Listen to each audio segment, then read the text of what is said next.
And I think we are live. Here we are, Final Cut Pro Radio TV Live. And today's edition is UK and EU Final Cut Pros, people from the trenches in the European Union and the UK. I guess the UK is still part of that, right? So far. Don't go there.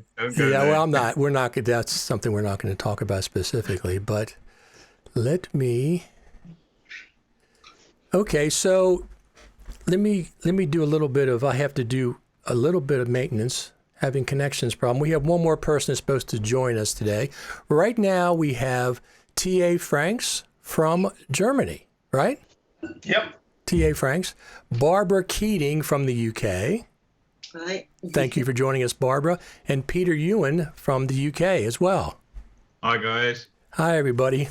It's always something. We have one more that we're going to try to add, but he's having connection problems. We had him on and then and then we kind of lost him. So let me just do some quick sharing here.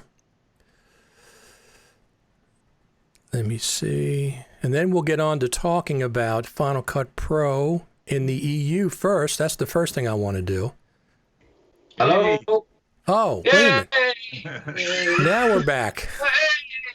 I'm back. I'm so sorry about that. Internet trouble. Let me just adjust these real quick. Because whenever somebody comes in and out, everything shifts.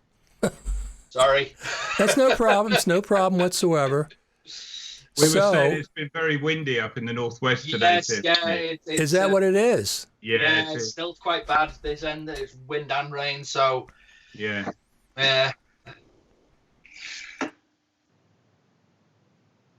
So I introduced everybody, Tim, but you.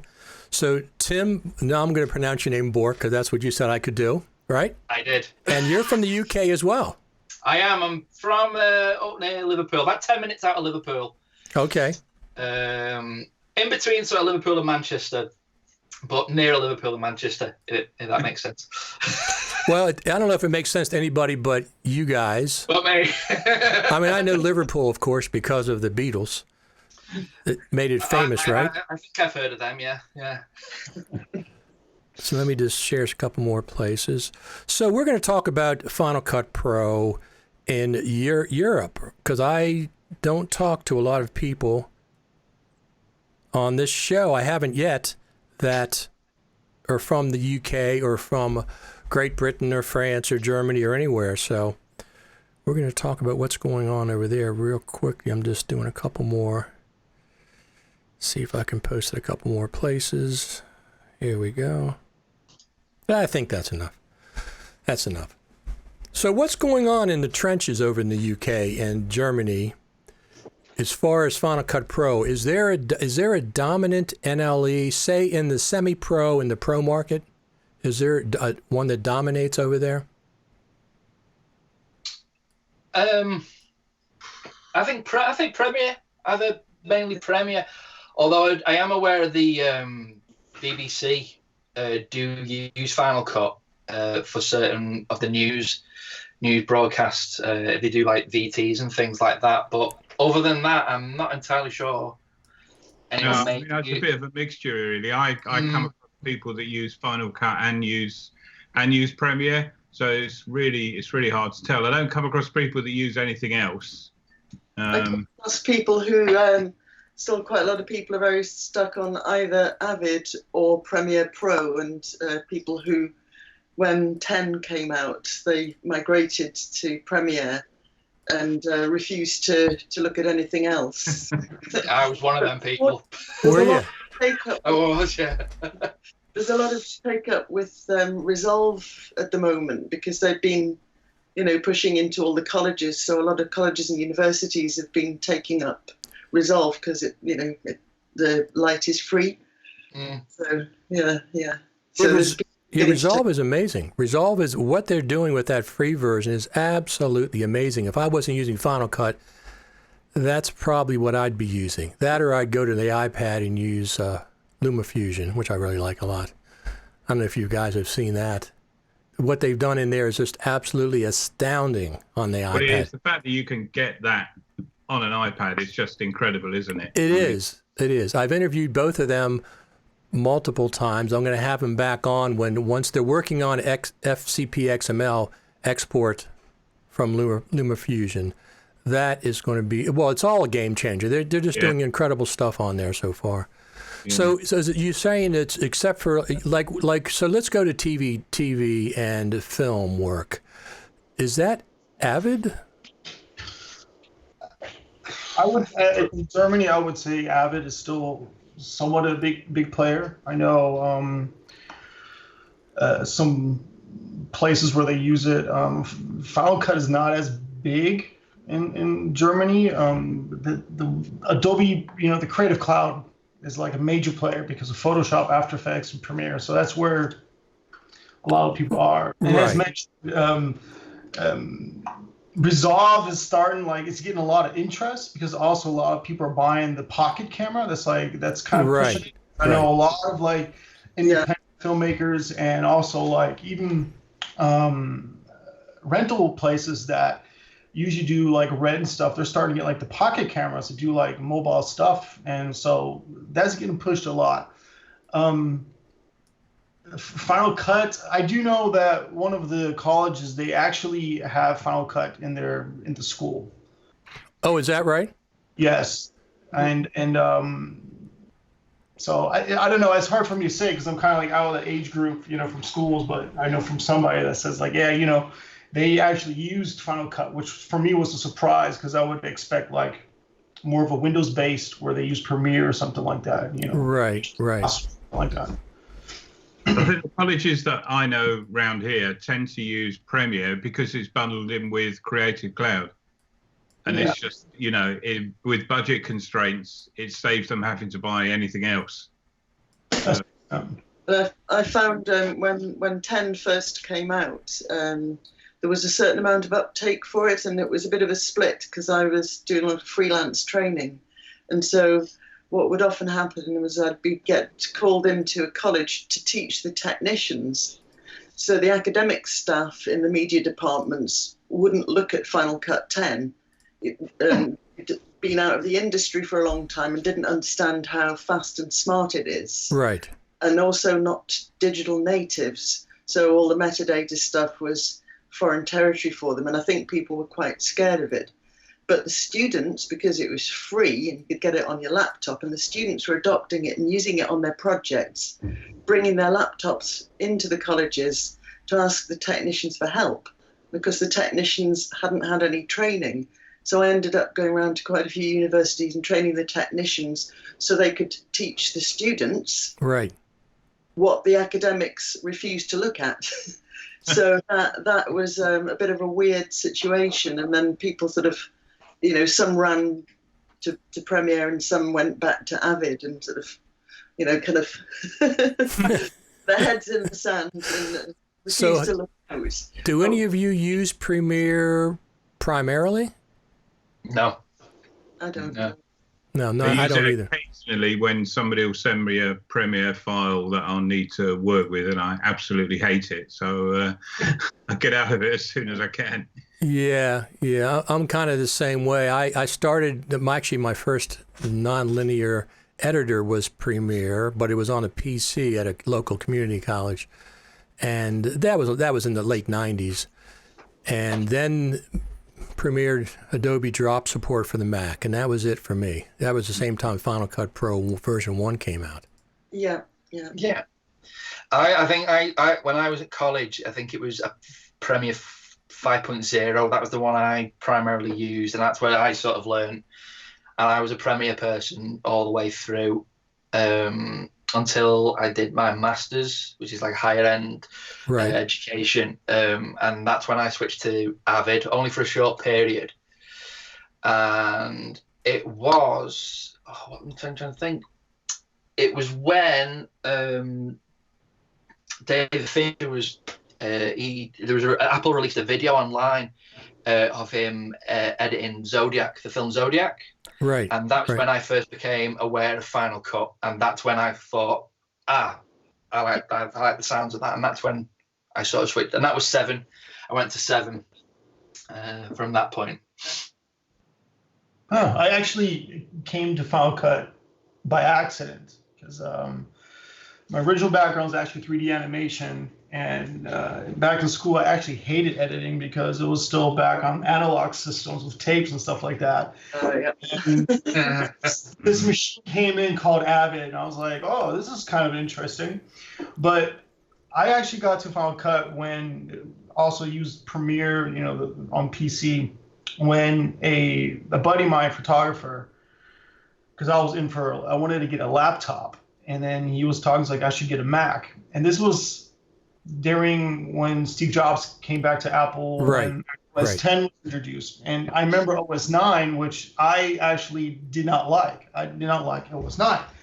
But coming from the 3D background, we use Silicon Graphics. So it was kind of like a little bit like, I like this Unix thing, like, oh, seems kind of cool, And he said, like, well, the Mac is now this new Unix system. And then I looked into laptops, and they're pretty stylish. It was the G4 Titanium.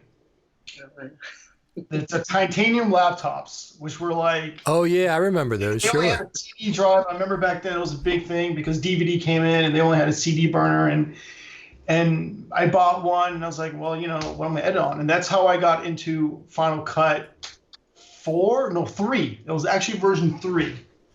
Because I think 4 was when HD was introduced.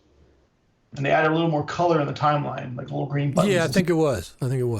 And since that day on, I actually stuck with Final Cut. I was, went through all the, process of learning it, sort of, getting certified for like future jobs and stuff like that. And before Final Cut 10 actually came around, it was very foggy what's going to happen because Final Cut 7, there was no updates, nothing. Everybody else was like pushing the software. And where I was working, I was also teaching people how to use Final Cut for editing. And then we're debating. I was like, man, maybe we should go back to Avid. Like to a format that's like, everybody's using it, what's going on, and there was a life cycle. And then eventually Final Cut 10 got released. We looked at it, and I was like, oh, I don't know. And I remember Smoke. The guys that they were trying to sell us Smoke, and I actually really liked that. I thought it was like the coolest application because you could do everything in one app. But it was too expensive, too much maintenance for my boss. And my boss was an Apple back then. He was an Apple fanboy. And I was like, I don't know about this Final Cut 10. It's kind of like the internet's kind of weird noise. I don't know. So he then actually sent us to a college in Amsterdam during the IBC where we got training on it. And it was like a 5-day training. And on the second or the third day, because at first I was like, I don't know. But the second, third day, it clicked. It kind of like there was something happened. We're like, oh, I get it. This is not yesterday. This is tomorrow. Exactly. It was like, and one thing that kind of got my attention is it reminded me. Do you guys remember Apple Shake or Shake? I know what it is. But I didn't use it. And I was really big into that, and I the whole noodle and the nods. That was my thing. Right. I didn't like the After Effects. I was more like, give me the no. And the timeline reminded me to that because how you connected everything to the clips. It kind of gave me like, oh, I am not on this highway. I could actually do whatever I want with it. And from that day on, I stuck with it, and I push it. I mean, even the company I work for now, big on Premiere, they don't use Premiere no more.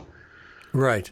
So I think it's interesting that because one of the big things about moving from one software to another is if you're using something day to day, you become very at home with it. It's that muscle memory thing. Forget you're working on a machine and you're just thinking about images and your hands are just doing what they've been trained to do, and you can forget about it. And I can remember as a trainer feeling the pain of new trainees. 10 came out. You could have the audio up above the video. Right. Things fixed. I remember that. Yeah. You can't anymore. I think you have to keep it below now, but. but especially people who were brought up with Avid, where you have sort of fixed rooms to do things in, and I think more people should be, more digital natives should be more at home with this new way of working, which is really much smarter and much faster. You can do such a lot. But I think where Blackmagic has gone with Resolve is to partly, they've got some of those smart features going, using some of the metadata, but the interface looks and feels a little bit like the old school ones. So it's a bit like Avid in that you have different functions in the different parts of the application. So you have your cut page, your edit page, all of those things. And I think some people kind of like that. And they couldn't cope with Final Cut, where you could do everything in every window, at up to 7. You could use any window for any function. And people found that a bit disturbing because there was too much choice. And they felt they wanted to come out of their work to make those choices. And really, it's very liberating once you get your head around it. In those first few days of going, But I know a lot of people around this way, that we don't have big media production up here anymore. So, but I know people who work in that field. They're still very afraid of trying something new. And you go, oh, come along and just, try Final Cut. Oh, I don't know. Yeah, but all you have tried it. You guys are all using Final Cut. Yeah. So how come you guys adopted Final Cut and other people are afraid? Or whatever. For me, it's the people, when you start to get into the industry, you start using any kind of video editing software. It's almost like, who do you speak to first and what do they recommend? Or what do you find on the internet that seems like it works for you?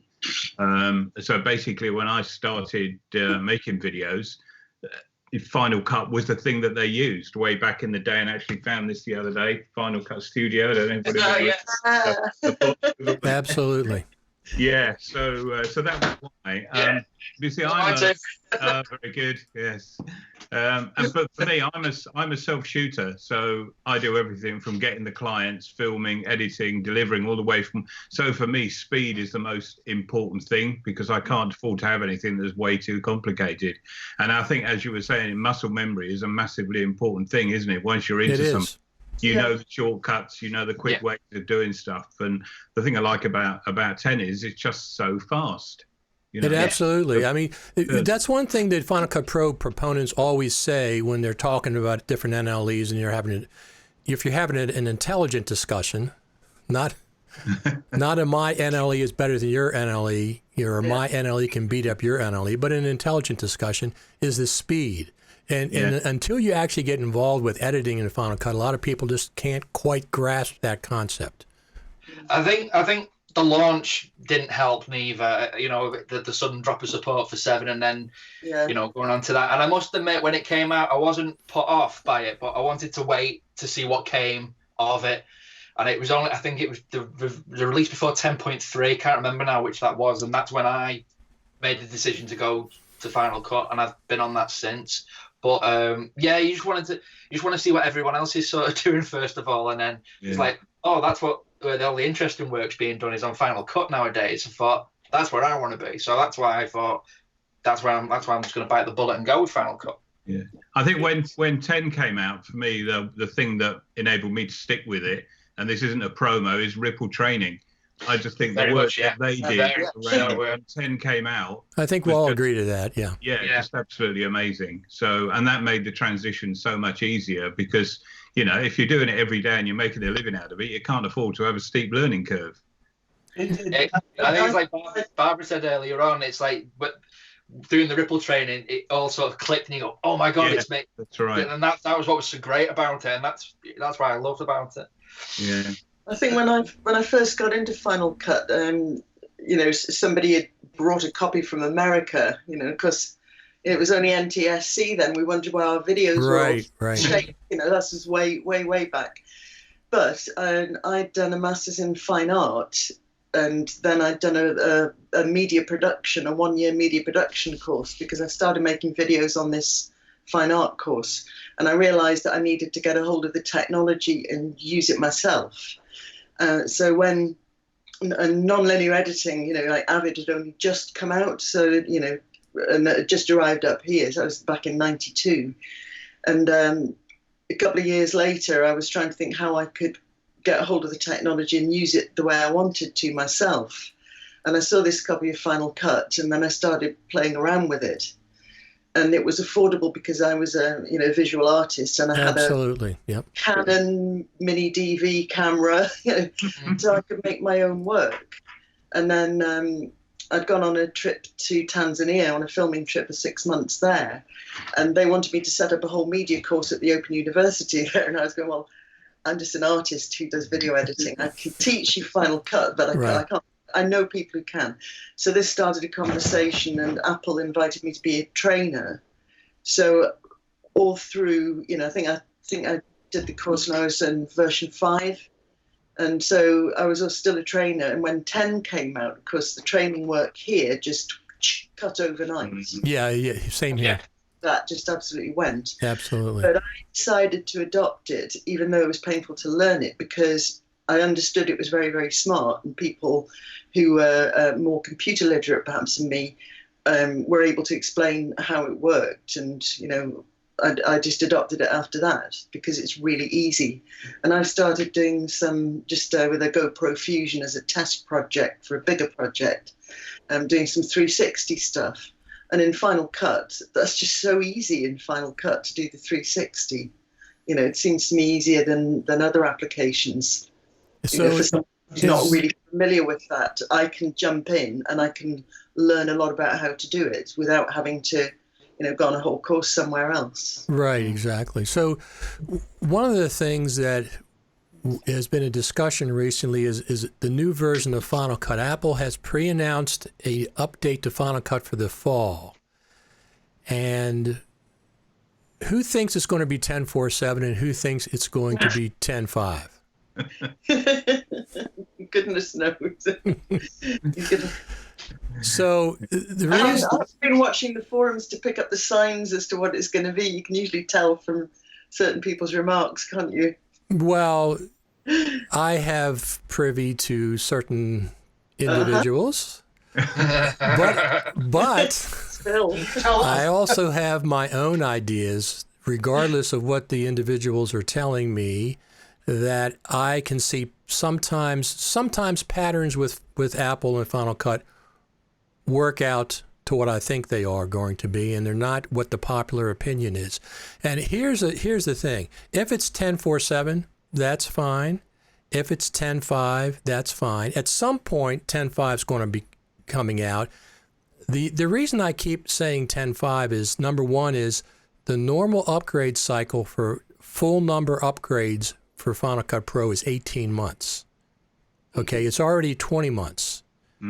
And if you wait till the Creative Summit, it's going to be a full 2 years between 10.4 and 10.5. So between 10.2 and 10.3 is 18 months. Between 10.3 and 10.4 was 18 months. We've already surpassed 18 months. We're into 20 months, maybe 24 months.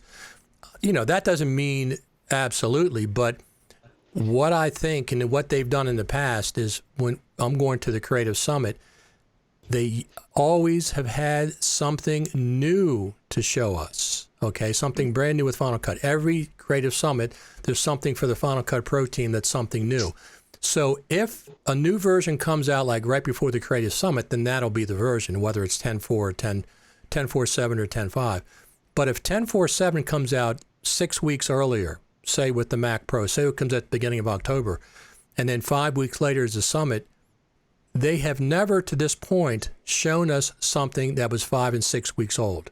They've always shown us something that was within a day or two of the Creative Summit. So even if 10.4.7 comes out, I think we possibly could get a preview, a public preview of 10.5 at the Creative Summit, and then it would come out 2020, or last time it came out in December. They showed it to preview us.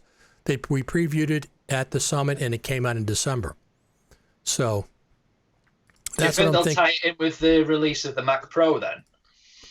Well, I think if you go to Apple's website, they keep saying that there's going to be an update to Final Cut Pro, and they keep talking about the Mac Pro being updated. So I think there's going to be a version that's going to be updated to tie in with the Mac Pro. And I think that might be 10.4.7. You know? Yeah, because they're talking about the whole, like, the metal engine too, right? I mean, that's something that I noticed on the website. They have updated the metal in Final Cut? Exactly. That's exactly correct. So they updated metal, and obviously, is it metal or metal 2, whatever the version is, that's going to have a pretty big impact on Final Cut Pro and all the video apps, Motion probably as well.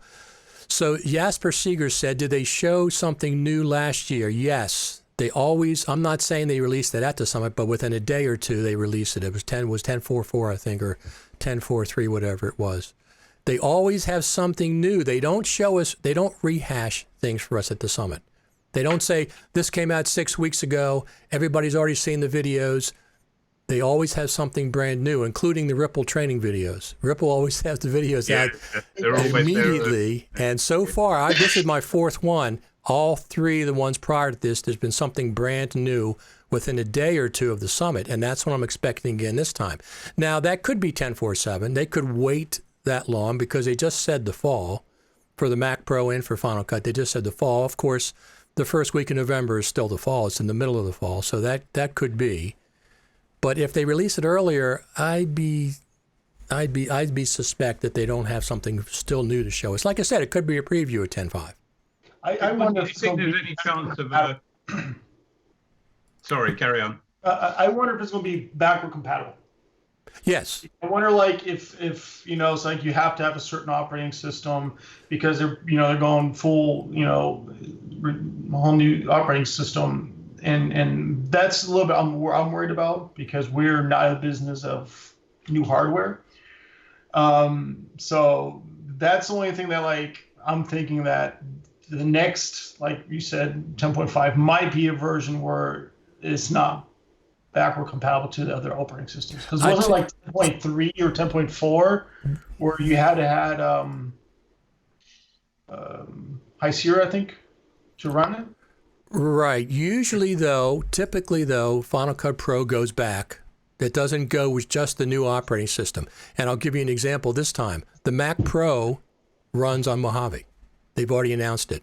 So the Mac Pro will run on Mojave and Catalina, and I expect Final Cut Pro to go back even further than that. If it's Mojave, it could be, but there might be things that aren't available if you use the older operating system. Because last fall, I usually don't upgrade my OS for 6 months, typically, on my main machine. On my laptop, yeah, that's simple because I can always wipe it and reinstall it. But I didn't upgrade to Mojave until just a couple months ago on stuff. So, and Final Cut runs fine. It's always backwards compatible. It's always back at least one version or two versions. Maybe not with some features. That could be a restriction. But the Mac Pro, they've already said it's going to run on Mojave and Catalina. So that, I'm sure Final Cut will be the same. Are you all on Mojave at this point? Yeah. Everybody? Yeah. Yeah. Yeah. What's your view on a mobile version of Final Cut? That's LumaFusion. Yeah. Yeah. Well, do you think they might buy LumaFusion then, or? I asked them. I've had the two on from LumaFusion, and I asked them on the air. I said, "What are you going to do when Apple offers to buy you?" And they said, "Well, we'll have to see what the offer is." But they enjoy. They enjoy doing what they're doing, so I don't think that'll happen. A mobile version, isn't that iMovie? Can't they do more with iMovie for a mobile version? Yeah. Yeah. Spit it out. I can't see myself with an iPad Pro cutting. It just doesn't feel right. It won't sit right with me. So. Right. Got me a purist. I like having a computer in front of me. Yeah. It depends what you're using it for, I guess, isn't it? Where you have to use it. It absolutely is. Depends on what you're using it for.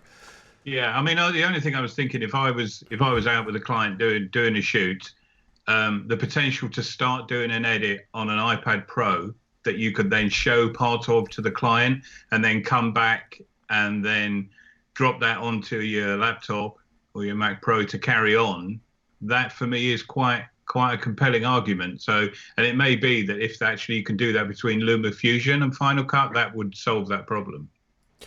Well, that's coming. They've already announced. So LumaFusion has announced two things. They've announced Final Cut Pro XML export, and they've announced, this is even more exciting, they've announced a Mac version of LumaFusion. Right. So that, if that's the case, when they do that, I'll be using that as well as Final Cut. That'll be fantastic. Yeah. I'll have the both of them. Yeah. So. Well, that's the point. They buy them out then, I guess. Well, we'll have to see. I mean, do you guys, at this point with LumaFusion, with iMovie, do you see any use for Final Cut Pro on the iPad? There's no ProRes support. There's no... I personally, no. Well, that's just me. Yeah. Well, no, people have requested it, but I just pointed to LumaFusion. It's a $30 app. The version 2 is fantastic. You can do multicam. You can do six or 8 lane. Tracks now. It's like a it's sophisticated, very sophisticated version for the iPad. It's much more sophisticated than I thought was possible. Yeah. I can see something like that, like in the journalism, like, if you're in the field or something like that, and you're shooting something and you have to get it out, real quick. I see a big benefit because actually I was contracted for the government once, and they did a lot of that. They simulated journalism and stuff like that in the field, and they always had their laptop, they had their DSLR, and they had this little camera kit thing with everything. And it was at the NAB, I think, where we saw some people actually just using an iPad, recording everything and doing stuff in iMovie and uploading it. Yeah. So, I mean, I could see something like that where there's a stripped down version of Final Cut Pro 10 where you have your templates, motion templates, or like lower thirds or something, where you could actually put something together real quick and then upload it to the web for news broadcasts or something, or sports or something like that. No, absolutely. Especially the way they've consolidated jobs now, where they want everybody to be a videographer, they want them to be an audio person, they want them to be an editor, they want them to be on-air talent. The iPad is perfect for that, and I'm telling you, LumaFusion is fantastic. If you guys haven't tried it, it's well worth it. Yeah. iFilmic Pro, the iPhone makes things easier to shoot these days. Exactly. That's another app. That's another app for the iOS. I don't do much filming these days, but if I do use my phone predominantly rather than any other camera. I do have a DSLR, but I very rarely use that anymore. So I think there's lots of other uses for editing as well outside the sort of film and TV industries. And then working as a trainer, I got to see a lot of different kinds of people who use it. So you'd have sort of in-house promotional people in companies. So one of my favourite groups of people was from the English Table Tennis Association. So they film all these international table tennis matches and championships, and they have to edit them all. But a big use is in hospitals in medicine, because they're recording procedures, and some of them are sort of live. They're actually broadcasting those live so other people can watch the operation. Some of them are even operating remotely, but they're also using it as teaching. So there's a lot of people who are using video for all kinds of things, who need to edit and who like things like Final Cut because it's very simple to learn. And when they don't necessarily want to learn all about, all the applications of, all the ways of shooting things, all the different formats, they'll have quite a narrow setup, and they just want something that works because they're not really videographers and they're not going to be editors, but they need to edit something. So there is that kind of market, and it's not just as everybody says, the non-professional skater kids or whatever, whatever the latest term is. Yeah, absolutely. Big market there too. Videos, and I had one from one company, and she was doing all their stuff, putting it on the web, and it was going around the whole company. and I was explaining something, and I was saying, something about frames, and she said, what, so, I'm just, here we have 25 frames a second. We don't have to have that now, but traditionally we had. Right. And she said, what is a frame? So she'd been at this company's main video person, but she didn't know what a frame was. I said, right, okay, let me explain. But so there are those kind of people who need to use it, and they need to use it in their professional life, but they wouldn't be professionals in the sense that we would know them as media professionals by any stretch. Right, right. So it's used by those people too. As far as Final Cut Pro on the iPad, I'm still waiting for Final Cut Pro to get a companion app on the iPad the way Logic does. Logic has a companion app. They've had it for years to work with Logic, and Final Cut Pro doesn't even have a companion app yet. So I'm not sure, if we're going to be seeing Final Cut Pro on the iPad. I mean, they might do something. Who knows? I mean, listen, one of the things the Final Cut Pro team does is surprise us. Everybody's saying they know it's not going to be 10.5 or they know it's not going to be whatever. You don't know. You don't know until it happens. Are you giving us any guesses? Well, see, the thing is, Apple has been quiet for years and years, when during Steve Jobs and maybe quite after. And recently they've been very open.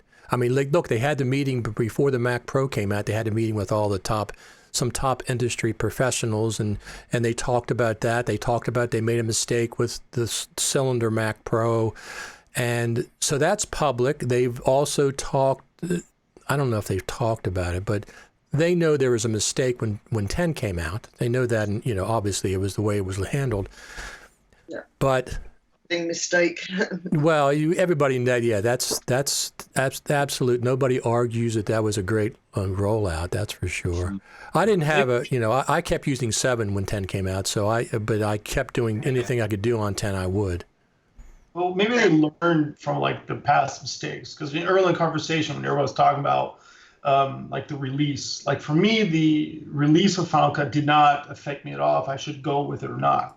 Because Adobe, for example, killed or nixed Premiere on the Mac too. Nobody talks about that. Adobe actually makes applications within a year, a few applications. But I think on the professional side was when they took out the X server. I remember where I worked at prior. Yeah. That was a big thing. The X server got removed. The server's being dumped down. That was they're going out of the enterprise. And I remember talking to some guys from EditShare, and they're even saying there will not be another Mac Pro. That's it. And that was a lot of noise at the IBC. It was in the IBC actually, and everybody was like, "Well, Apple's done. They're just making iPhones." Right. I think that was a combination. I personally think that was a combination where a lot of people actually start dropping away from Apple, because you're absolutely right. Yeah. Absolutely. It wasn't just Final Cut. It was wait, the hardware's disappearing. Yeah. The Mac Pros are not being updated. And I think they kind of learned, or maybe when they did have internal meetings, some professional guys were saying, hey, you have to say something, or people are just dropping off. And you'd find if you went into an Apple store, you'd go in, the first thing there, you'd have your phones, your iPads, and tucked away in the corner where you couldn't see it was the trash can Mac Pro. Yeah. And, there was no things around it to say what it was. It was just there. And it's always well, what is this? And it was like the dirty little secret or something like that. That we're ashamed of. Yeah. That we're ashamed of. Yeah. Well, I wasn't a fan of that Mac Pro. I loved the cheese grater, and I was ecstatic. I was absolutely ecstatic when they showed the new cheese grater 2019 at WWDC. I could not believe it. I thought it was a joke. I thought they brought that out on stage, and then they were going to say. Yeah, they were going to say, no, we're just teasing. That's just a joke, because it was like perfect for me. I just absolutely love that machine. So I've already got the money for it. I've saved up the money for it, but I'm still going to wait. I'm not just going to rush out and buy it on day one. I'm going to wait for reviews to come in. I'm going to be buying something in 2020, so it'd either be that or it'd be the iMac Pro, but I really like the form factor and everything about that. So So the new version of Final Cut, regardless whether it's 10.4.7 or regardless whether it's 10.5, what kind of things are you expecting a new version to have as far as features go? I mean, everybody wants their features implemented, okay? We have Sean Lander. He wants dupe detection, if you know Sean. He also wants projects to be called sequences. We have Philip Hodges. He wants more metadata, more controls. Patrick Southern would love to see metadata controls on ProRes RAW. Everybody's got their own specific things. I mean, I'd like to see favorites come down into the timeline. When you rename them, I use favorites all the time. Everybody's got things they want. But what would you like to see in the new version of Final Cut? Apple does listen to this, by the way, so they will hear you. Now, but they might disconnect your account if you say the wrong thing, your iCloud account. So be aware of that. Well, I'd like a new Mac Pro, so if they want to send me one of those. Well, there you go. Buy Final Cut, get a free Mac Pro. They're perfect. Perfect. Don't forget the monitor as well. So we had a private meeting before we discuss about a new version of Final Cut. We had a private meeting with it's not one team, okay? It's a Pro Apps, Final Cut Pro, marketing team. It's a bunch of different teams put in one at the Creative Summit last year. It was us. They came to us at the Juniper Hotel, had a private meeting, no video recording, no audio recordings, no photographs. Nothing was supposed to leave that room, except for a couple little tiny things I don't think it has. And they're going to probably do the same thing this coming year. So they asked us questions as well as we could submit questions to them during that time. So they absolutely are listening. Just because they're listening doesn't mean your request is going to be number one on their list. I mean, how many times did they hear remove attributes? It took 5 years. 5 years for them to implement remove attributes because it's more complicated than just me. Let's take care of my request. I don't care about anybody else's. My request. It's not the way it works. It has to fit in. It has to work. It can't crash the app. It can't affect other things. So what kind of things would you guys like to see? Just some simple ones. Draggable markers. Would you like to drag markers? That's one of the things I'd like to do. Were you able to do that in Final Cut 7? Yes. Okay. Yeah. Yes. And most other NLEs. I mean, you can move the markers, you can cut and paste them, you can move them with keyboard shortcuts, but you can't just click them and drag them over to here. Can't do that. So I guess at a very basic level, one of the things that I would like would be a remove echo. Because I know there's a plug-in kind of thing. Yeah, because they've got a plug-in. I think any audio in general, really. Yeah. I've listened to the podcast before, Richard. I know you've gone on about more audio features, so I think the more the better, really. You know, again, on a basic level, the more audio, the better. Yeah. Well, I just like to have more. You know, I'm used to my background is audio. I come from an audio background, and every time I go to Logic, I was doing it today. I was doing a voiceover in Logic versus Final Cut. It's easier. For example, okay, I had a compound clip with all kinds of audio in it. It was voiceover. It was original audio from the video. It was background audio that I had. And I'm watching it. I want to change this right here. What do I have to do? I got to double click the compound clip, go to another timeline that doesn't have a video, and change things. I don't want that. That's too clunky to me. At the very least, I'd like to see the compound clip open up in place in the timeline, not jump you to another timeline. Those are the kind of things that I'd like to, that's it for audio, but I mean, there's plenty of other ones. Where's a master volume fader? Yeah. It's been 8 years. We don't have a master volume fader for Final Cut because they don't. And I understand what they're doing with rolls and all that, and that's fine. But I know they're not done with audio. I'm positive of that. So I like to see lots of more audio features. Because, listen, how many times have you heard audio is 50% of good video, good audio, right? Yeah. Well, I don't think, except maybe Resolve, which has their own standalone.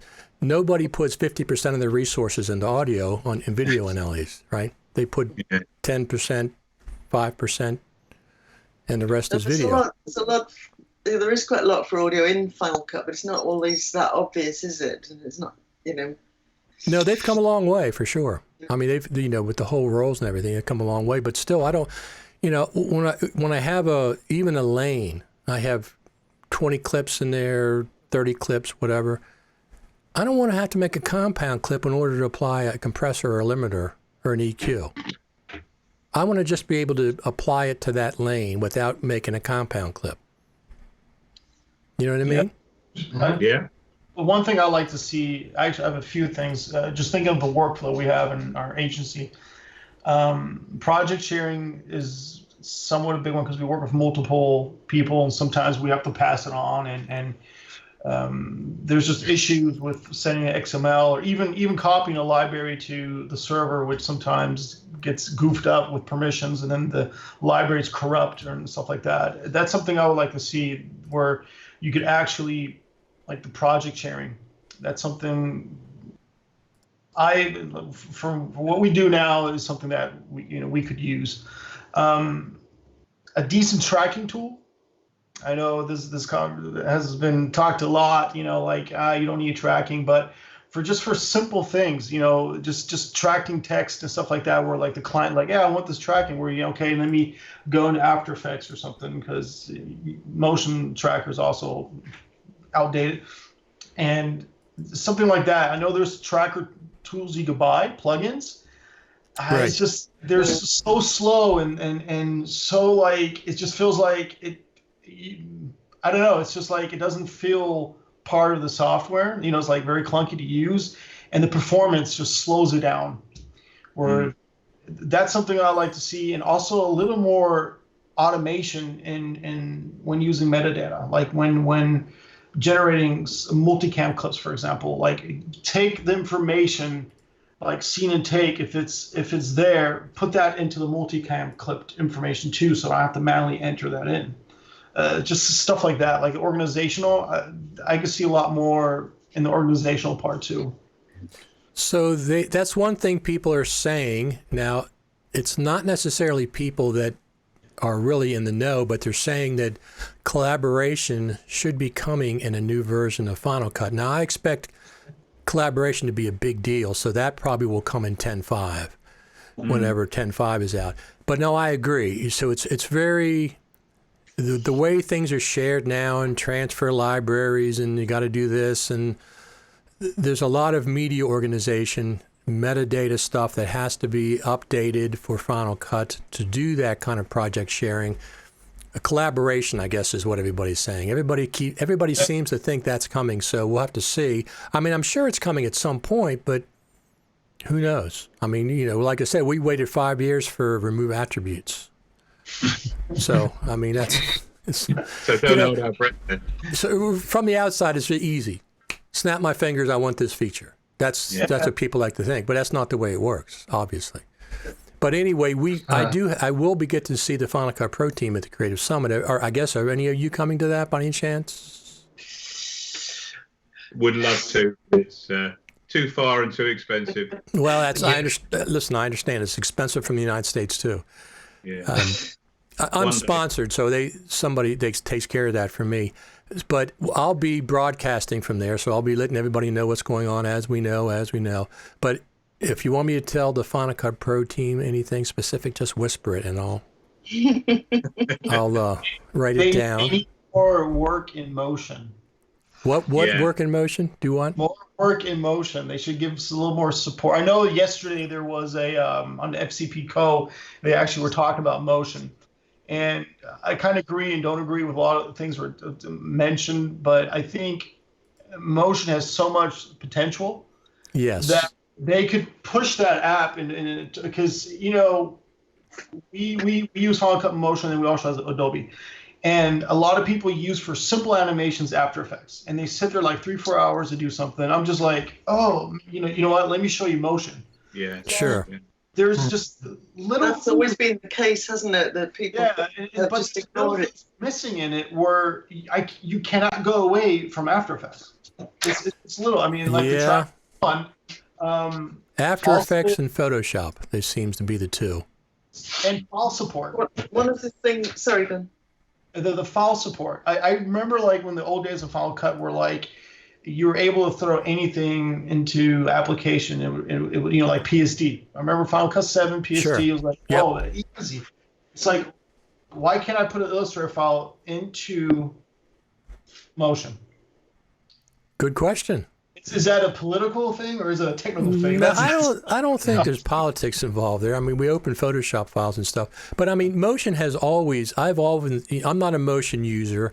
I use it a little bit, but I'd rather pay somebody to do plugins for me because I don't have the time. I bought something last night for $29. It was on sale. And it's like all these titles and stuff. It would take me forever to do this stuff. So I'd rather pay the $29. But they have not paid much attention to Motion. And I'm kind of surprised that Motion, there's no way that Motion is nearly as advanced as Final Cut is, or Logic for that matter. Logic's another app that I use, pro app that I use. So Motion and Compressor are like, second tier pro apps. They're not the main tier. Yeah. I use Motion, sorry. Back in the day, one of the big advantages, when Final Cut Studio came out, I mean, at first I remember thinking, oh gosh, you can export this little QuickTime and then you just drop it into Motion and hey presto. And then when round tripping came out, I was like, oh God, this is so cool. Right click, send to Motion, and it updated in the timeline. So you didn't even have to go to anywhere. That was fantastic in 7. You could do that. I love that feature. I wish that they could do that in 10, but. Yes, it worked back then too. Actually, and that was a great loss when 10 came. And then I found for quite a lot of things I do, I've been doing a lot of stuff making particle systems, and Motion I find very easy to do that and put different behaviors and automate all those bits of that. I don't find that hard, and I don't consider I'm not a motion graphics person. I'm not advanced at that, but I find it relatively easy with that. And then some other applications that I really like, I find it really hard to do those things in there. You got to do all sorts of weird workarounds to make a similar thing happen. So so it's not really a Final Cut request. It's can we have a bit of Motion back there? No, absolutely. It's part of the request cycle. Absolutely, it is. Yeah. I mean, I've not used Motion since the Final Cut Studio 2 days. I've always gone into After Effects. It hasn't changed since then. It hasn't changed since then. It's still the same. No. And I must admit, for a project that just about 2 years ago, I used a lot of plugins from Pixel Film Studios. Sure. And it's so much easier to move them around, and it was like, God, in the old days, I would have been up till God knows 1, 2 in the morning, just fiddling around, making sure the keyframes were all right, and it was just it was so simple. So, again. I love Motion. I use Motion every week, and I think it's. I think not only is it underinvested in, it's under promoted as well. I mean, for what it does, the price they charge for it is just incredible. $50, $49. I know, it's crazy. I had to get into it as well because I think the book, although good, from Mark, was quite complicated for complete beginners to it. So if you were already familiar with motion graphics and those kind of applications and the terminology, you could use it. But I think for complete beginners, so when I first started using it, I was trying all these online tutorials and I was just completely flummoxed. And then I went and did a course on it, just did the entry level. Well, there was only one level of the course, and that was really, really hard. But I was the only one in the room that passed it. And they were, but there were professional editors, so it was kind of too much in one go. So I think if they'd split it into 2 levels, perhaps, and people a bit more familiar, they might have had more uptake. It could be completely wrong, of course. Otherwise, why wouldn't they do it? What they need from the Motion side for the application is like Andrew Kramer for After Effects. He creates these great. Is it Andrew Kramer? I think it's Andrew Kramer. Video Copilot. He makes these great tutorials for After Effects, like some insane stuff. And if there was a guy or a kid or something that would do something similar to promote motion, I think that would actually wake up, like generate a community. Like the guys from Motion VFX, they do some really cool stuff. And I was like thinking, man, if they did tutorials, like, show us how. There's a really good guy actually called Simon Upsell, I think. Yeah. Who's a UK guy who quite often takes Absolutely, he's great. After Effects stuff and shows you how to convert it into motion. Unfortunately, he's got a day job, so he doesn't do these as often as we'd like him to. But that's what they need. Like him. I agree. That would be a big deal. That application where like because it is, I mean it's actually 100 times easier than After Effects. I mean, interface. It's you could do so much. There's some things you can't do, but there's workarounds and stuff like that. Because I mean, After Effects came a long way. I mean, a lot of stuff that came out the past years you were not able to do, and you were still able to do it, but you had more steps to. You can amaze your clients so much quicker in Motion than you can in After Effects. Yes. There's things in Motion. I love the keyframe editor in Motion. Yeah. Okay, it's fantastic. If they could port that over to Final Cut Pro, it would be great. So Jasper Seeger says, use PostLab if you want library sharing. He just joined with Hedge recently, and he has a solution. He's been on Final Cut Pro Radio talking about it, and he says if you want, visit the Hedge booth at IBC for a PostLab demo. Absolutely. Are any of you going to IBC? Because that's in your neck of the woods, not in mine. No, not this year. No, not this year, no. Yeah. Quite a few times, but not this time. Yeah, I haven't been to IBC yet, but of course I go to NAB and I go to the Creative Summit, which is coming up on the West Coast. I live all the way on the East Coast. So you guys, I guess you don't know how that works maybe so much. But the East Coast is all the way other side of the United States, and the West Coast is California. I'm on the East Coast with New York and D.C. and so I'm from the East Coast of the States. So. Oh, you are? Yeah. Oh, okay. Okay, so you know what you're talking about. Oh, yes, I know. Yeah. Well, I think we know it's a long way. So. Yeah, exactly. It's not as far as coming from Europe, of course. Actually, going from Europe to the NAB, because I've done that a few times. That's an insane trip. I hate flying after going to the NAB because to North Carolina, from North Carolina. Oh my God, then you go to California, and then it's just like sure. I'm done with it. Cool show, but I am going to stick with the IBC with the car ride, 6 hours. Oh, so. There you go. So IBC's in the Amsterdam. Is that where it is? Yes. Yeah. The last time I went there, I was filming on. There's a ferry boat that goes from Newcastle near where I live. Then you can get the ferry over to Amsterdam, and I was shooting a project at the time. There was a team of us, and we had this very clever mechanism to do a reverse zoom, but it was a reverse zoom over a 20-minute period on a Red 1 camera going down the river, and so we shot it, and we were going to show it at the Super Meet. It was when Dan and Mike had said everybody could show 10 minutes of stuff, and of course we got to Amsterdam, got to the accommodation, and we found that somebody had left the laptop on the bus. Wow, you're kidding me! Wow. Oh no! So yeah, we had a bit of a story, but we got it all done and showed it in the end. So yeah. And I didn't win anything in the world famous raffle. You didn't. Everybody wins in that raffle. I didn't. No, I wanted to win Resolve. I didn't win it. Yeah, I left early last year, 2 years ago, and just gave my tickets to somebody. I don't know if they won anything or not. So there's not any more Super Meet at IBC. There's not any more Super Meet at NAB. Last year, Faster Together was there. I would be surprised if they have anything this year. Why is that? Why is that? I noticed that the Super Meet has been. Yeah, Super Meet. I think it's just run its course. I think the expense and all the work that it takes. They just decided, Dan and Mike.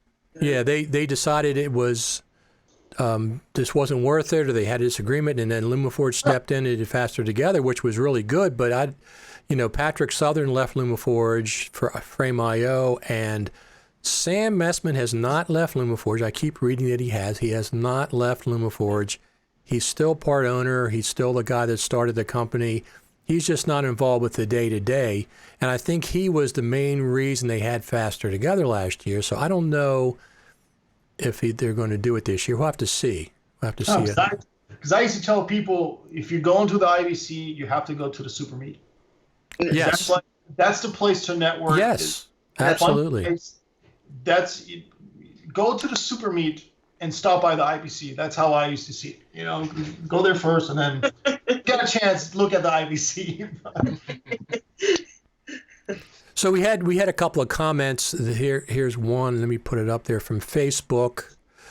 So I would like more customization in the workspace regarding dual screen layout. I would too. macOS seems to forget my dual screen layout after waking up from sleep every time. That's a pain, I'm sure.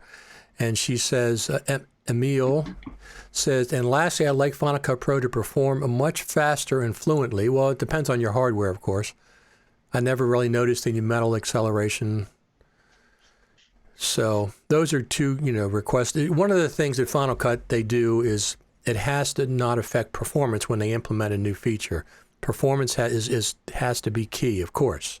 So Garrett says he would like it if all companies who produce products for Final Cut Pro would be in one place at IBC. Well, they don't do that at NAB either. I'm like walking and walking and walking. I'm going from here, I'm going to this floor and that floor to try to find out, any kind of Final Cut Pro stuff. Last time I was there was this year, and LumaForge sponsored me to go there, so I went. And I got to map things out. I'm going to go here for this interview, I'm going to go here for this interview, and this and that. And I just never can get to them, everything. It's just too much walking. It's too spread out. I don't know. I guess IBC is not quite as big as NAB, but I'm sure it's still a lot of walking, isn't it? It is. I mean, I don't want to step on it. It depends what a lot of walking is. I mean, I thought NAB was exhausting, but it was also had to do with all the people there. Sure. I feel like the IBC is still somewhat large, but it's a little more controlled crowd. Okay. But after 2 or 3 days, you're kind of like, yeah. You need at least 2 days at the IBC to see what you wanted. I'm getting from my side. We needed 2 days to look at things that you wanted. Right. So but they had everything kind of like an NAB where they had the production, the post-production. They kind of did have everything in its groups. That's why the Final Cut Pro Creative Summit is the best. Number one, we're all in the same hotel at the Juniper Hotel. So we wake up in the morning, everybody comes down to the lobby and has coffee, and they talk before sessions. Everybody is in one location. Not only that, but it's all about Final Cut Pro and motion. The entire weekend, that's all they discussed. It's not about cameras, and it's not about, the latest thing from Blackmagic, which I really enjoy at NAB. I really enjoy Blackmagic. They're quite the company. But the Final Cut Pro Creative Summit is all concentrated. Now, the Final Cut Pro Creative Summit also is expensive. So that's the trade-off. NAB is free as far as going there, and IBC, I believe, is as well, right? I think the IBC is free when you register in advance. And then when you I think 2 months, I don't know the times, but it's a certain amount, and then it's expensive when you get the ticket at the door. Oh, okay.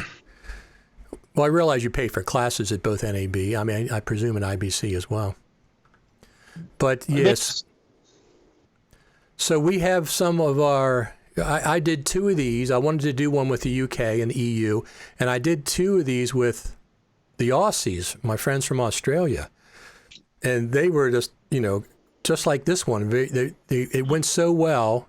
And each one of those has like 1,500, 1,600 views at this point, so they went really well. But anyway, 2 of my friends from Australia are coming over to the Creative Summit, and it's just like, how long is that trip? Because it's very, very long. I don't know, 18 hours, something like that. I mean, I've been to the UK. I've been to London a bunch of times, and I've been to France, Paris once. And, it's like from the East Coast, it's, I don't know, 5, 6, 7 hours, something like that, depending on which way you're going. It's long with a stopover in like Dubai or Singapore or something like that before. Although I think now London are going to try doing direct flights to Sydney, something like that. So. Oh, okay. But then you've got to get down to London, Exactly. So how many Mac Pros are you guys getting? Who's getting a couple? We're getting our free ones from Apple, aren't we? Well, if you buy 10.5, whenever that comes out, you get a free Mac Pro. I wish. Did you? I can't afford one, and be all and end all. But the iMac Pro looking more affordable for me. But I think that's going to be a next year thing at the moment. Yeah, for me too. I'm going to buy mine in 2020 unless I see a good buy and I'll jump on it. But people were saying, "Oh, why are you getting the Mac Pro? It's too expensive." I priced up the iMac Pro that I was going to get. It was $7,500. So the Mac Pro is not that much more. Now the iMac Pro has a screen, but I already have a 34-inch LG monitor that I have over here because I like the ultra wide better than the more square of the iMac. I like the longer, skinnier monitor because I like a nice long timeline, or I like putting the browser to the side or whatever. So that's, there's a lot of reasons I want to get a Mac Pro, but I have money for it. So if I don't get that, I get the iMac Pro, and it's $7,500, $8,000. I find pretty wild that like they introduced the Mac Pro, and the monitor is pretty insane from the specs I see. I mean, I did not see the monitor in real life, and how they're saying, oh, it's too expensive, but then when it comes to the software, I remember recalling like, well, Final Cut Pro 10 is only $299. It cannot be professional because professional apps should cost more. It's like this whole Yeah. It's like what they don't have. It's not expensive enough, and I mean, I actually think price-wise, if you consider like software updates and stuff like that, it's not that too bad. But I would probably go more towards the iMac. It's just I mean, it's like just what we do. Sure. We just finished a documentary actually with like 11 terabyte footage from every camera you can imagine that exists on this planet on an old Mac Pro from 2000, the trash can, 2013, 14. 2013, yeah. Yep. It works. I don't think we will push. I mean, we even deliver today HD. 4K is not even our thing. And not until like 8K or something like that, I don't see us investing. I mean, I wouldn't say no if they came like, hey, do you want one? Like, yeah, sure, why not? Get 2 of those monitors, But for what we do, because we do a lot of social media stuff. You need, isn't there? Say again? There's a difference between the kit you want and the kit that you need. Yeah, exactly. Well, there's no end of places you can spend money. I mean, I'm waiting on the Panasonic GH6. I'm a big fan of theirs. I got the GH4 and I got the GH5, and I love the GH5. It's a fantastic, fantastic camera. And then Panasonic came out. If you guys see that, the new one they came out with is something H1H, or as a dual tilting screen. It dual articulates. It not only, the way Sony, the back flips up. Yeah. Mm-hmm. It flips up and it articulates around. You can flip it up and articulate it both. The S1H just came out. So yeah. I'm hoping the GH6 gets that, because the reason is when we flip our screens now, the cables connected in the side get in the way. But if you bend it up and then articulate it, it won't be the issue. So that's really, really cool. That's one thing I don't like about the about the Blackmagic 4K and 6K cameras. You got to hold it in front of your face and all the time. And I got to have a flip screen. I use it too much. I'm still waiting for the pocket camera competition from Red. I'm holding my breath for that one. Yeah, exactly. So Julian says the iMac Pro is wonderful. It's a fantastic machine, especially with Thunderbolt 3 connectivity. It's a fantastic. I'm on just a regular iMac right now, so I'll be updating big time when I get either the Mac Pro or the iMac Pro. I'm going to get one or the other. I mean, like I said, I want the Mac Pro, but if the real world test comes out and they're not as what I would expect from it, I'll just get the iMac Pro this year and wait for the update. I mean, I don't think they sold that many Mac Pros, the 2013s. So I don't expect. Will you get to have a go on the Mac Pro at the Creative Summit then? Will I do what with it? Will you get to have a demo, like a play around with the... just like Oprah, we get a free one under our seats. That's one of the. Don't I think so? Isn't that right? No, yes. I'm sure there'll be hands-on there. I'm hoping I'm thinking it'll be out by then. I mean, whatever they showed us the iMac Pro and they showed us everything new. They have, So what it is we go to Apple HQ, which is One Infinite Loop. That's where we've gone in the past, and we get to a presentation from the actual Final Cut Pro team. The first time I was there, they said, if you look in the back of the room, you'll see the entire team. The entire team was behind us standing up watching the presentation. So that was fantastic because those are the people that are not on camera and doing the presentation. Then they had the people on stage. So we go there, we see a presentation from them. They always show us, like I said, they don't show us something that's 6 weeks old. They've never done that. They've showed us something that was just released within a day or two of the Creative Summit. Whether it's an update, whatever it is, it's a new version of Final Cut. And they show us that. Then we get to go into, there's two groups because there's too many people there. One group goes to the refreshment area for Apple. They have all the refreshments and everything. The other group gets to go to the demo room and get hands-on with, the Mac Pro and iMac Pro. And I'm sure the new Mac Pro will be there. I'm thinking it'll be there. They said, Apple said this fall, right? Come on. Mm-hmm. It better be there. It still says fall on the website, or autumn. Was it over there? It still says that here, yeah. But there's no year on it, is there? No, well, I checked about 10 minutes ago. No year on it.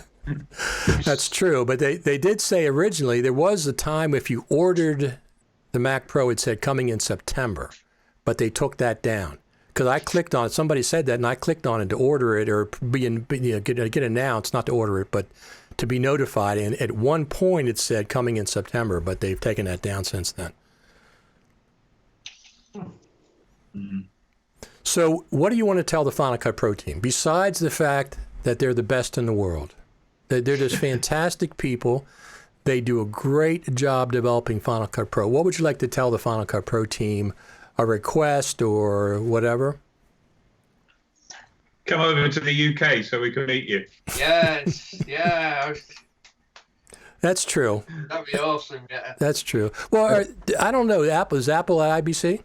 Not an official capacity like they have a booth, but are any of the Final Cut Pro team ever at IBC? Not that I was aware of. I haven't seen them. No. Huh, okay. You might not know who they are. I mean, they might be there. In disguise. In disguise, yeah. So they're going to be. We'll get to see them not only the presentation this year, but we'll also get to see. We go to them first on Friday, and then on Saturday they're coming to us for a private session.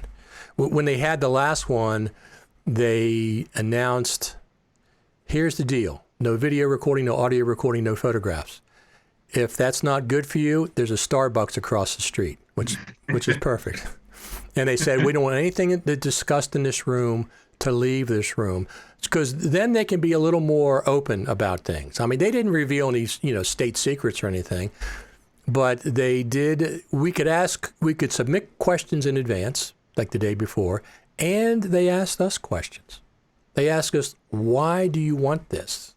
Why do you want that? Tell us a reason. Just requesting something is not good enough. The more details, if you go to the Final Cut Pro, the Apple, report and Final Cut Pro and you report and make a request, the more details, the better. Mm-hmm. The more details on what you're actually talking about, the better it is. I always thought, I this is something I'm speculating about, is like you send a request to Apple and you say something like, I want multicam because this is the reason. And I always thought like this is how they think, or they're like, okay, we take the tool you want to do the job, but they look at like, okay, what is your goal? How can we get your goal? And they'll like find, I don't want to say better way, but a different way. Yes. Like there's a better way to complete this goal. And we have these talks like here, like, you know, in our area a lot about like, because roadmap was like a big thing, you know, like, you know, why should I invest to a product where there is no roadmap, where I don't know. I like Adobe course is like, you know, they have their package and Resolve is for free. That's one thing. And they always give you the beta and you always know what's coming and this and that, where, you know, Apple's always shut. And it's the same thing with like the mobile device, like the operating systems. I always think like, okay, we know everybody wants this, but we're going to figure out a way to do it a better way or easier way or something, like, you know, because it wasn't that like always the philosophy or Apple, you know, the experience with the device is more important than actually the device itself. Wasn't that always like a philosophy or, you know, Apple's way? Well, I can tell you that absolutely is the Final Cut Pro team's philosophy. They don't want to just implement something that everybody else has. They want to do it better. They want to come out and give you a wow factor on something that they've implemented, and they've done that in multiple times. They've really done that. So, except for the tracking tool. Well, listen, the internet, as we all know, people will respond negatively way more quicker than they will say something positive. So that's what we have. We have all this negativity, no matter, you know, if people, you know, saying things about Final Cut Pro editors saying things about Premiere. It's just, I watch that, but I don't get that involved with that too much. I have more important things to do. Yeah, I made the mistake of doing that on Twitter once by mentioning about Premiere, too many crashes, and right.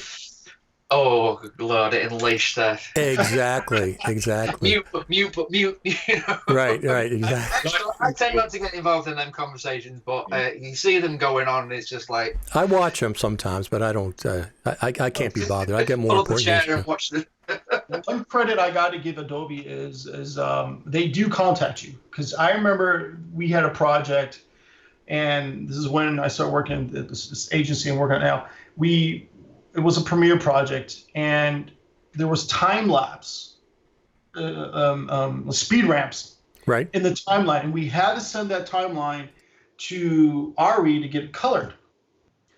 And the problem was when we send that out, the time code shift, so the clip wasn't there where it's supposed to on their side, and it was insane because I had to go back in. I had to undo all these speed ramps and then, you know, mark everything, send it to get colored, get it back, and rebuild all that stuff. And it was a pain in the butt. And they actually contacted, like, I submitted, like, hey, this is an issue, this and this, and they contacted. I actually still have the email, and it turned into an official bug report. Like, you know, this is a bug. I don't recall if they ever fixed it or not.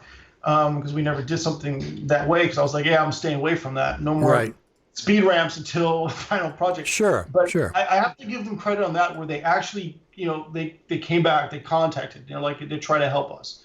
That's where I have to give Adobe really a lot of kudos. We're you know, even on Twitter, we're like, you know, this and this. They'll actually like, hey, give us something. I wish, you know, there's a little bit more from that on the Apple side. I agree with that. That would be very, very, very beneficial, I think, to everybody. It'd go a long way. But, you know, who knows? I mean, they have contacted me before when I've submitted requests on some of them. And as a matter of fact, the Logic team has also contacted me about an issue I was having for a while. So once in a while they do contact, but I agree. But I mean, you know, look, they announced 2.5 million Final Cut Pro seats 18 months ago at NAB, and last year, 6 months ago, they didn't announce anything, and they haven't announced anything since then. So I'm going to presume 3 million to 4 million Final Cut Pro seats at this point. I mean, those are good numbers. That's a lot of people using Final Cut Pro. Yeah, you think it'd be something to make people think, maybe there is something in Final Cut, you know. Well, You'd think. Yes, you would. You would. But, you know, people got offended and they got their feelings hurt and they got whatever about. I don't have feelings for software. You know, I'm sorry. I have feelings for other things, but not software. So I don't get my feelings hurt. Now, people do make me mad. Adobe's aggravated me multiple times when they dropped the original support for the Mac for Premiere, and when they bought. I used to do this web design company, Go Live. I think it was a German company. Adobe bought them and ruined it, and then dropped it. And they did. I was on the Muse when they had Muse. It was another web design app they had. I was started on that on the beta, and then they went to subscription. That's when they started. I said, no way. And then they dropped Muse. So they have a habit of doing that. That makes me mad. It doesn't hurt my feelings. I don't have, feelings for those pieces of software. But did they do the same with? They had Speed Grade. Was that coloring? And did they drop that? I don't know. I think, I think that's no more part of the package. Not more, right? Only, it's interesting time we're in right now, and that's one of the biggest benefits I see in Final Cut is there's no subscription. Very much, yeah. That is absolutely. That was the big incentive for me. I do not, because it's not just a money thing, it's also like a workflow thing where, because a lot of times we even have problems in our agency when Adobe pushes updates, like in Illustrator, Photoshop, and they automatically go, and then there's something that doesn't work, and now it doesn't work, we can't finish the job and stuff like that. And the subscription thing is like, what if, you can't hold back? I guess you can't hold back the version. You always have to go with a new version when you subscribe, right? Mm-hmm. That's. I didn't realize that, because that's exceptionally bad, isn't it? If you're in the middle of something. But you don't have to go with the new version. You can. No. Oh, right. No, you but can. How far back can I go? You can stop automatic updates. Okay. So that's good. Yeah. That's good. Yeah, I was going to say. What if I have I have a plugin from a project of 2010 which used version 5.1, for example? Oh, yeah. Okay, I need to open that project. Let me can I access that version? In 2 Well, years? you can't reverse access it. No, once you've upgraded, you've upgraded. That was like the big thing, because in my prior company I worked at they actually archived. This is pretty crazy when I heard about this, but it's actually pretty smart. They archived the computer with that date of operating system, with that date of software. Absolutely. When they okay, we have a project here from client so-and-so, they need access to it, they pulled out that machine out of the archive. And I know they dropped the Adobe Creative Cloud, or they went away from Adobe because subscription was against the company policy. They says we have to own the software, we have to have a backup, we have to own it. And they actually use now Affinity, right? The Affinity software and stuff. Sure. Like that. And that is one big thing. Actually, that's the best feature in Final Cut is actually there's no subscription. Oh, absolutely. That's my $299 8 years ago, and no update sent then. Now there might be an update at some point. Maybe when they go to 10.11. Final Cut Pro 11, because of the law with stocks and stuff. But I don't. Who knows? So far no updates. No cost for the updates. So. Well, the Mac is the update. You have to. But that's if it's you're right, because people forget Apple is a hardware and a software company, not just software and not just hardware. That's absolutely correct. This is diverging slightly, because I was just thinking about features that I used to use quite a bit and and one was the live preview thing, so you could remotely you could show your remote party your timeline, and that was great for working with clients who weren't even that far away. But if you're on a tight deadline, if you're trying to get something to them, you'd have to go through the traffic and beat them.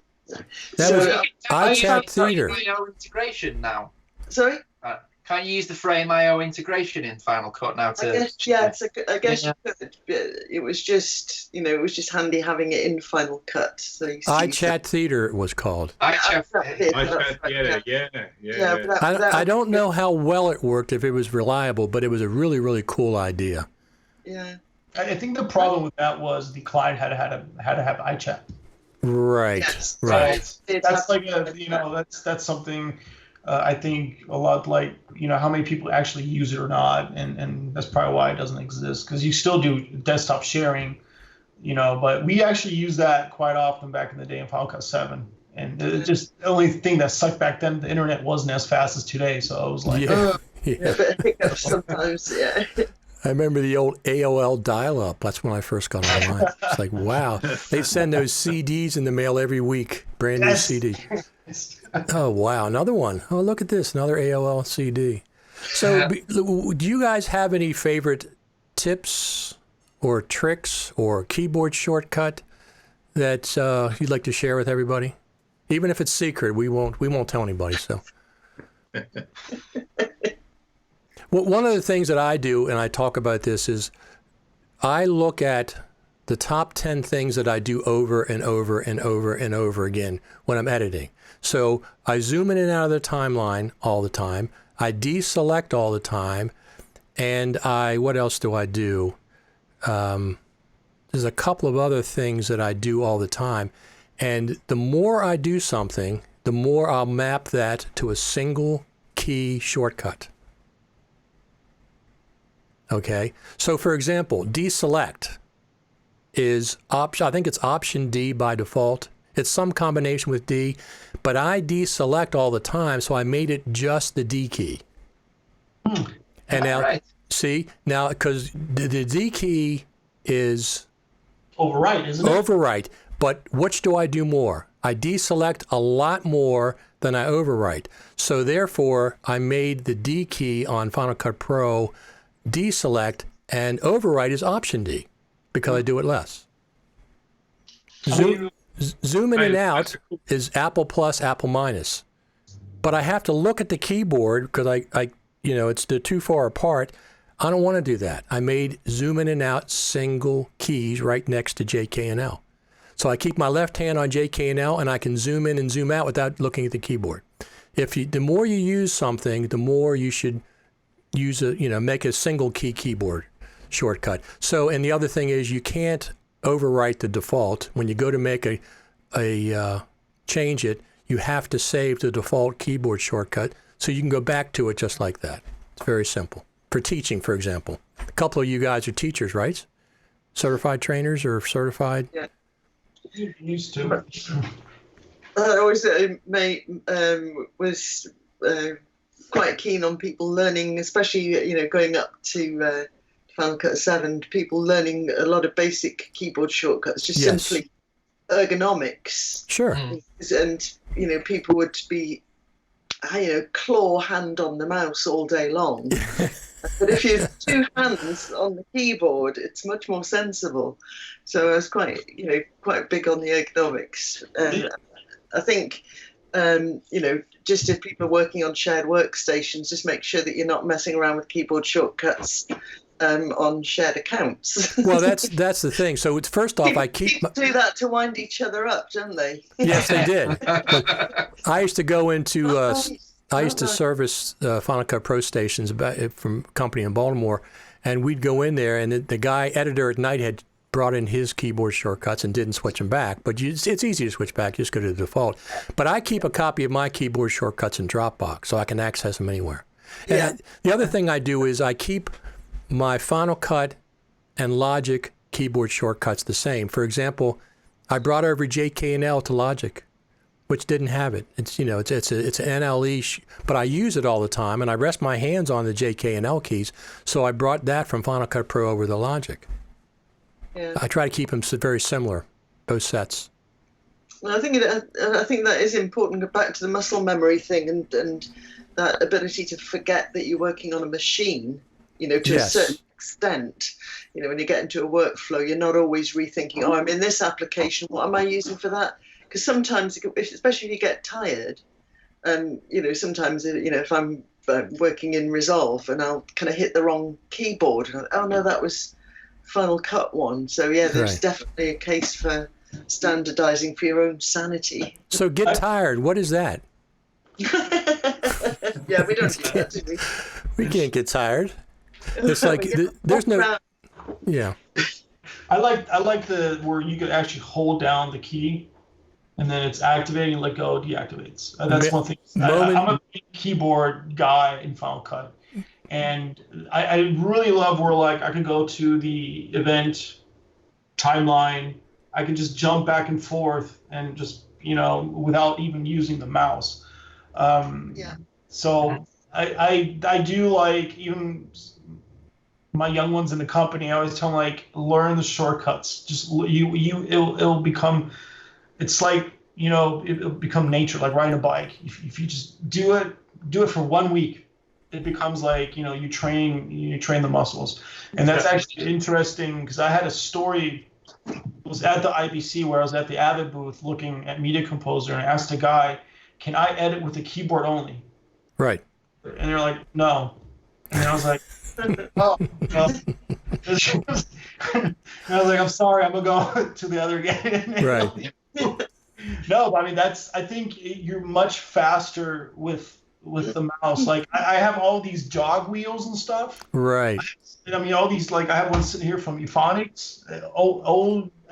I used it twice in my life because with the keyboard, if you know all the shortcuts, you're typing away. Pop, pop, pop, pop, pop, pop. Yes. And it's like if that would be my tip or my secrets, like learn the shortcuts. And the more you do something, the more you should learn the keyboard shortcut for it. Yeah, definitely. Stop going to the menu for sure.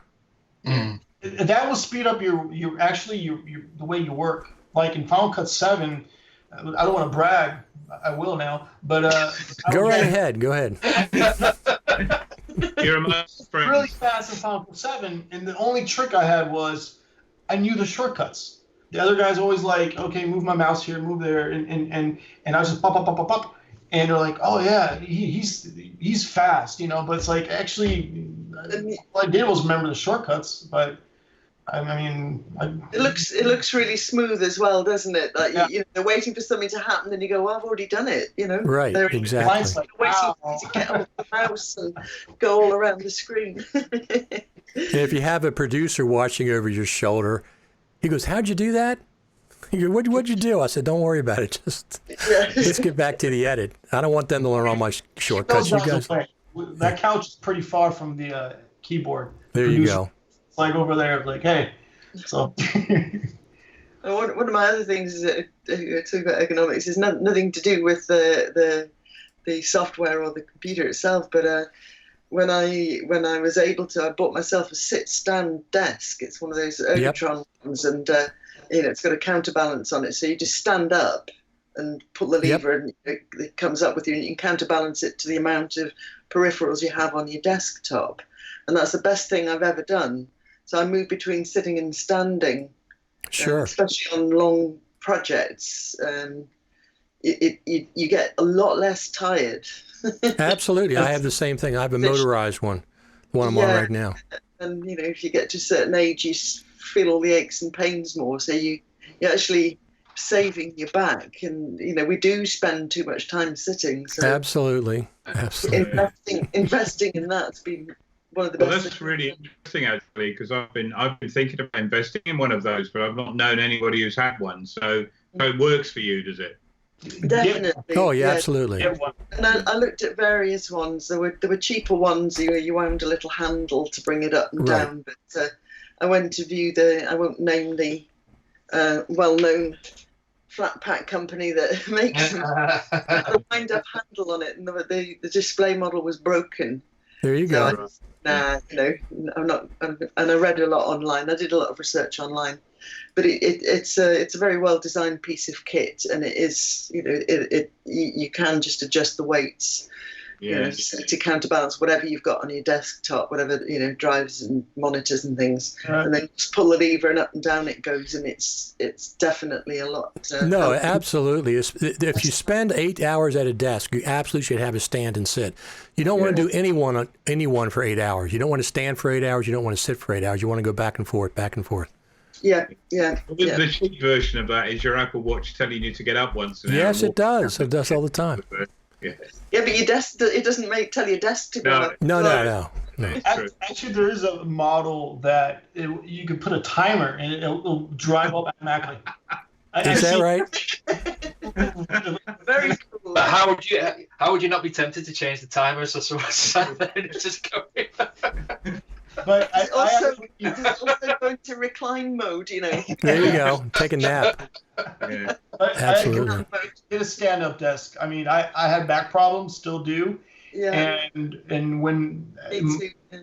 I got I got only a stand-up desk, and then I got a little like a high chair where I could lean on. So I actually stood, and you want to get a rubber mat. And my back pain actually, it's not completely. Right. But it helps a lot because your muscles are totally different. I mean, I always tell people that's the best investment in office space, like a flexible desk. So do you guys have a favorite Final Cut Pro personality that you would like to send a message to? I'll probably see him at the Creative Summit. Steve Martin, Mark Spencer, Philip Hodgetts, Chris Fenwick. Yeah, Mark Spencer, definitely. Mark? Yeah. Yeah, shout out to Mark and Steve, definitely. Yep. They're both great guys. I see him there all the time. But Noah Cadner's not with, is he with Apple still, or is he not? Has he moved on? Noah Cadner. I don't know Noah Cadner if he's still with Apple. I don't know. Yeah, he might have moved on. I mean, definitely shout out to the guys from Luma Fusion because they're doing a fantastic job, aren't they? Yes, they are. Yeah, they are. I'm going to have them back on the show once they do the Final Cut Pro XML export. They've been on here a couple of times. I interviewed them at NAB, and then I had them on the Final Cut Pro Radio Live show. So that's always cool. So if you're going to, let me just pull this up. If you're going to the Creative Summit, where the heck is that? I have a coupon code, FCPX Radio 19, that'll save you 10%. So anybody that's going for that, and I'll be getting there. It starts Thursday at 1 o'clock or 1:30. I'll be getting there Wednesday night, and I'll start. Listen, you guys follow along on YouTube and Twitter and Facebook. I'll be streaming live starting Wednesday night, just 15, 20 minutes here and there. Before I started going to these events, I was always like, what's going on? What's going on? And so now what I do is I put a virtual window, whatever event I'm at, and I keep coming on live, let everybody know what's going on. Not only the big news, everybody can share the big news, but just little things, And of course I interview people, so I'll tell Mark that and Steve that you guys liked him. Actually, who I'd like to meet, that you said the Final Cut personality, will be Thomas Grove Carter. Yeah, I was going to say. I think he's like the rock star of Final Cut, isn't he? Yeah.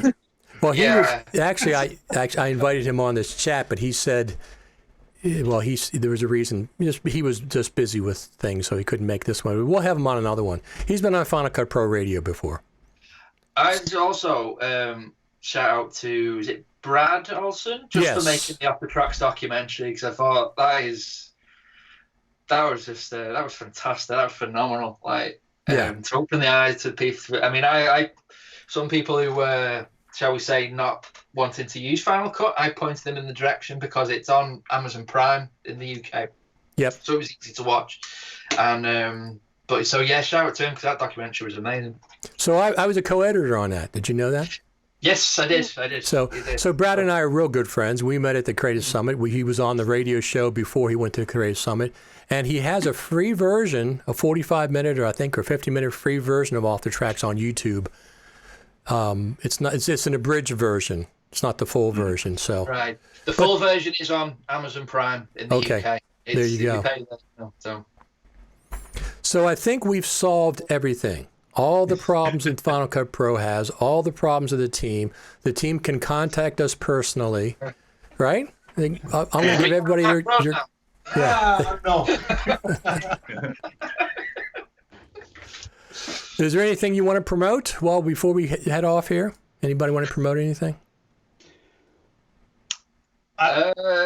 Yes, there is a film I cut, which is again coming on Amazon next month, I believe. It's called Small Blue Disc. It was a science fiction film. Again, we cut on Final Cut. It was due to come out this month, but for some reason it's been pushed back to next month, so October. So you said we. Who's we? Well, I is another editor. Unfortunately, I had to stop editing partway through because my son got ill, so okay. I had to. But it's a film that sort of takes place in the past and the sort of present, so to speak. Okay. And I cut quite a bit of the past sequences. So okay. And then again, when my son got ill, I had to just hand it off, and so that's coming on in October. Small Blue Disc.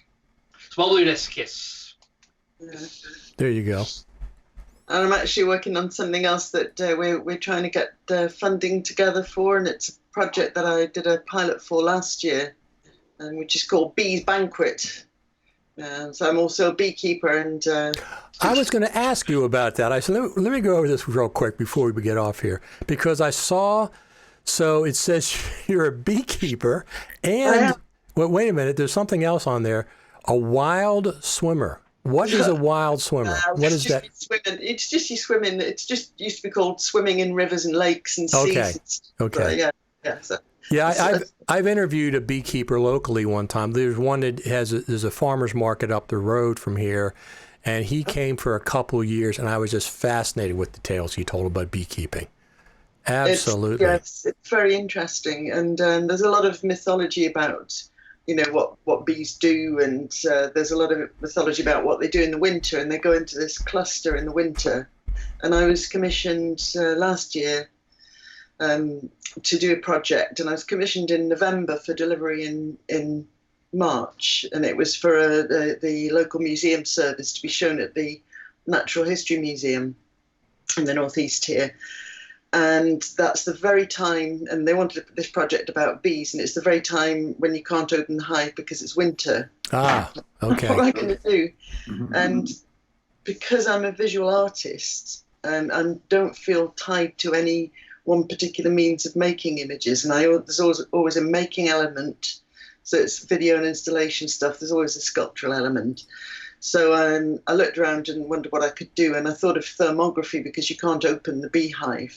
And I tried various kind of, still all sorts of thermal cameras that were to hand, and nothing was quite right. But I'm very cheeky, so I rang up Fleur and asked them to loan me their 42,000 euro camera.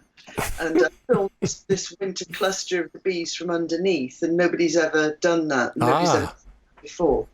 And it was a bit of a baptism of fire because I didn't know about how different it is when you're shooting. With thermography is very different. Sure, so that was quite a learning curve. So this project is to be put on at the museum, and there's a kind of a lot more to the project. So it involves some interactive textiles and interactive technologies, and there's a game element to it. So I'm working with to the local universities, so it's a kind of eco project. So we're trying to see the difference. I'm working with guys who are trying to measure the differences between what bees eat in rural areas and urban areas. Ah, that's interesting. Collecting the pollens. The pollens are going under the microscope. I've had imagery from that, which has been quite low level. I've done some motion graphics with it. So this is why I wanted to put stuff into motion, because I can get those photographs, I can enhance those little microscope images. Absolutely. Colour them, enhance them, and then make them into particle systems. So that's what I'm working on with the museum service. Yeah. Cool.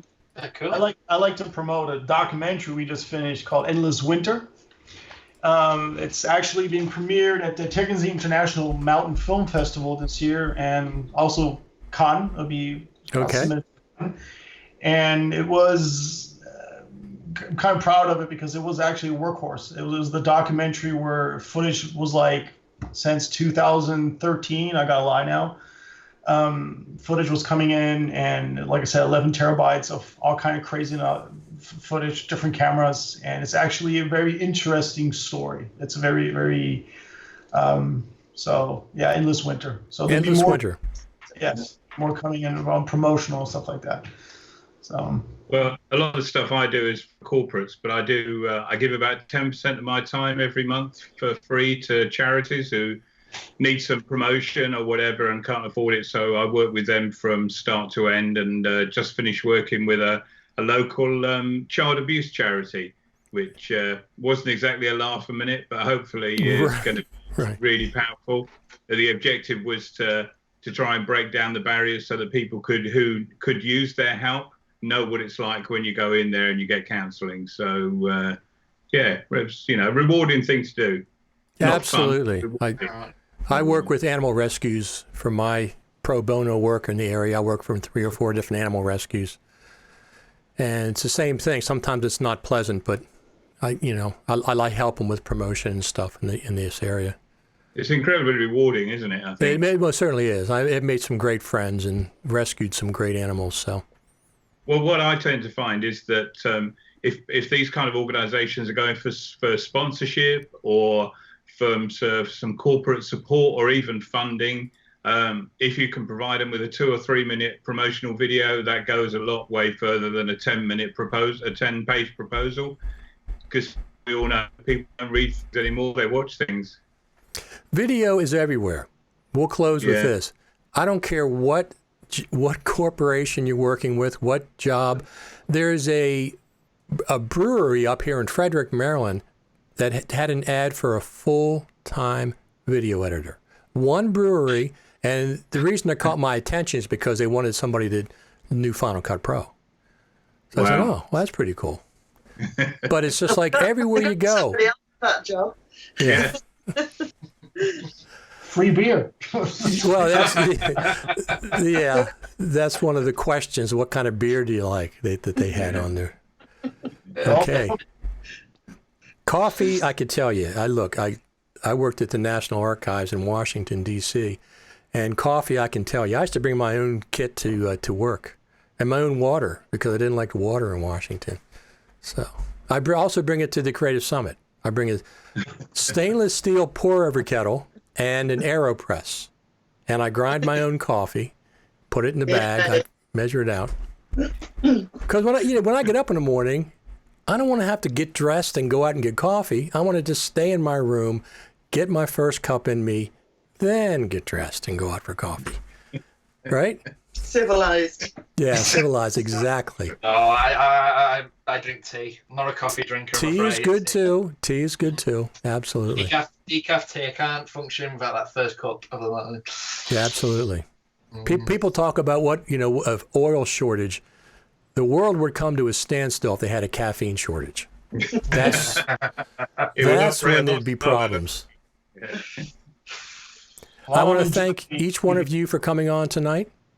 I really appreciate it. I'm sure our crowd came here and appreciates it as well. Any closing statements? Just say hi to the Final Cut Pro team. We all appreciate them, right? Yeah. We certainly do. We certainly do. So we'll tell them. Enjoy the summit too. I will, and I'll be reporting live from there. You can follow along. Everything I've got is Richard Taylor TV. YouTube, Facebook, and Periscope. They're all Richard Taylor TV. So you can pick your poison. Some people like Periscope. Some people like YouTube. Some people like Facebook. But I'll be broadcasting on all of them simultaneously like we are. Like today we are. We're on all 3 live. My closing comment is maybe we'll see everybody next year at the Creative Summit in Europe. Yeah. Yeah. Have a word with them, Richard. Tell them to come to Europe. I will. Well, they've heard that before, I'm sure. All right. All right. Ladies and gentlemen, I sure appreciate you coming on tonight. Thank you very much. Thanks, Richard. See you later, guys. Bye. Bye.